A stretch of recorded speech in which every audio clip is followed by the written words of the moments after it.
26వ సంవత్సరం. 8వ రాశి వృశ్చిక రాశి. ఈ వృశ్చిక రాశి ఎట్లా వచ్చింది? మేష వృశ్చికయోర్భౌమ, కుజుడు అధిపతి.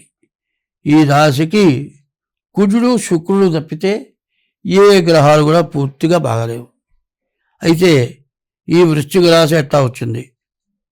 విశాఖ 4 పాదాలు, అనురాధ 4 పాదాలు, జ్యేష్ఠ 1 పాదం, అనురాధ జ్యేష్ఠాంచ వృశ్చికం, విశాఖ 1 పాదం, విశాఖ నక్షత్రం 4వ పాదం, తర్వాత అనురాధ నక్షత్రం 4 పాదాలు, మరి జ్యేష్ఠ నక్షత్రం 4 పాదాలు. ఈ 9 పాదాలు కలిసి వృశ్చిక రాశి అయింది. ఈ వృశ్చిక రాశి చెప్పాలంటే ఇంతకుముందు 4 నెలల నుంచి కూడా చెబుతూ ఉన్నా, ఈ రాశి పూర్తిగా బాగాలేదు. చాలా కష్టదశ, చెప్పటానికి వీళ్ళని బాధలు ఎక్కువగా ఉన్నాయి. కాబట్టి ఈ రాశి వాళ్ళు ఉన్నది తిని ఇంట్లో ఉండండి, గంజిలాగే బతకండి, కొత్త వృత్తులకు పోబాకండి. ఎవరైనా నీ దగ్గర డబ్బులు ఉన్నాయి, వడ్డీకి ఇవ్వయా, బ్యాంకీలో పెట్టుకుంటే నీకేమొస్తుంది, ₹2 వడ్డీ ఇస్తానంటే ఆశపడ్డారంటే నీ వడ్డీ పోతుంది, అసలు పోతుంది. బ్యాంకులో ఉంటే కొద్దిగా వడ్డీ అయినా వస్తుంది.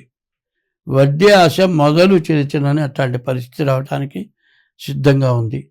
నీ పరిస్థితి బాగాలేదు. జాయింట్ వ్యాపారాలు చేస్తే నీతో కలిసేవాడు బాగా సంపాదించుకొని నష్టం చూపించి నీ మొత్తం దివాలా తీస్తాడు. కాబట్టి చాలా జాగ్రత్త అవసరం. దైవ బలం సంపాదించుకోవాలి, ఇష్ట దైవాన్ని పూజించాలి, ఏదో ఒక మంత్ర జపం చేసుకోవాలి, ప్రతిరోజు శివాలయానికి వెళ్ళాలి, శివుడికి ప్రదక్షిణ చేయాలి. ఈ రాశి వాళ్ళు మరి మారేడు దళాలతో శివుణ్ణి పూజించండి, మీకు అన్ని విధాలా బాగుంటుంది. నవగ్రహాలకు రోజు ప్రదక్షిణ చేయండి, బియ్యపు రవ్వ పంచదార కలిపి చీమల పుట్టలకు వేయండి. ఇట్లాంటివన్నీ చేస్తూ మీ డేట్ ఆఫ్ బర్త్ ద్వారా మీ జాతకం చూపించుకోండి. ఈ వృశ్చిక రాశికి చెప్పడానికి ఎక్కడ ఏమీ మంచి అనేది ఎక్కడ ఏమీ కనపడలేదు. బాగా నష్టపడేటువంటి పరిస్థితులు ఉన్నాయి. గురువు అష్టమంలో ఉన్నాడు. ఎప్పుడైనా సరే చదువుకునే పిల్లలు ఏదైనా కాపీ కొడితే డీపార్ చేసి మళ్ళీ చదువుకునే పని లేకుండా జరుగుతుంది. బాగా ఉద్యోగం చేసేవాడు, గొప్ప ఉద్యోగం చేసేవాడు, గొప్ప జీతం సంపాదించేవాడు, పెద్ద పెద్ద పోస్టుల్లో ఉండేవాళ్ళు లంచాలు తీసుకుంటే విపరీతమైన లంచాలు వస్తాయి. లంచానికి ఆశపడితే ఎక్కడన్నా పట్టుబడితే నీకు లక్షల జీతం వచ్చే ఉద్యోగం పోవటమే కాకుండా మరి నీకు రావాల్సిన పిఎఫ్ కానీ గ్రాడ్యుయేట్ కానీ ఏమీ రాకుండా చివరికి జైలు పాలైపోయిన వాళ్ళు కూడా ఉన్నారు ఇట్లాంటి టైంలో. ఎందుకంటే చాలా జాగ్రత్త చెబుతున్నా, ఆశకి మితం లేదు.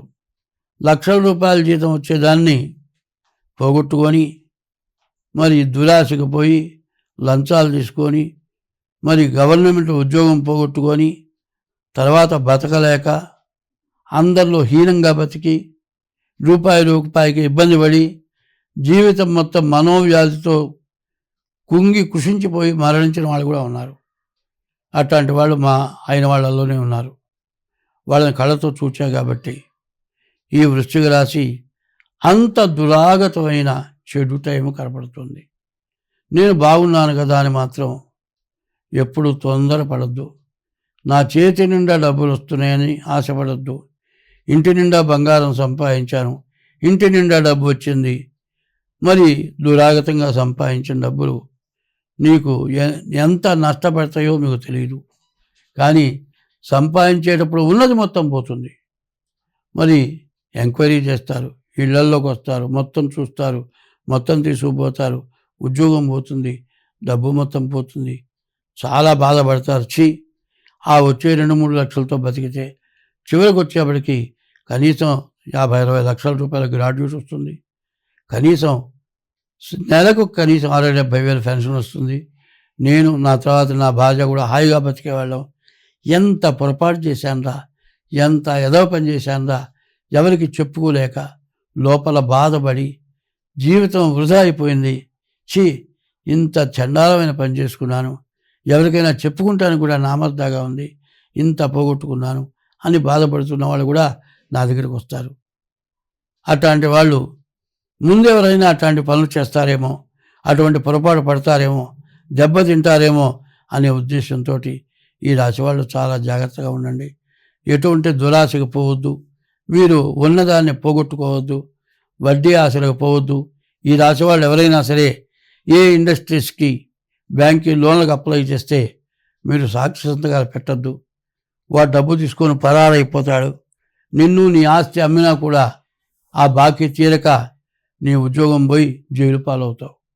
ఇట్లాంటి రకరకాలైన సమస్యలు ఈ వృశ్చిక రాశికి కనపడుతూ ఉన్నాయి.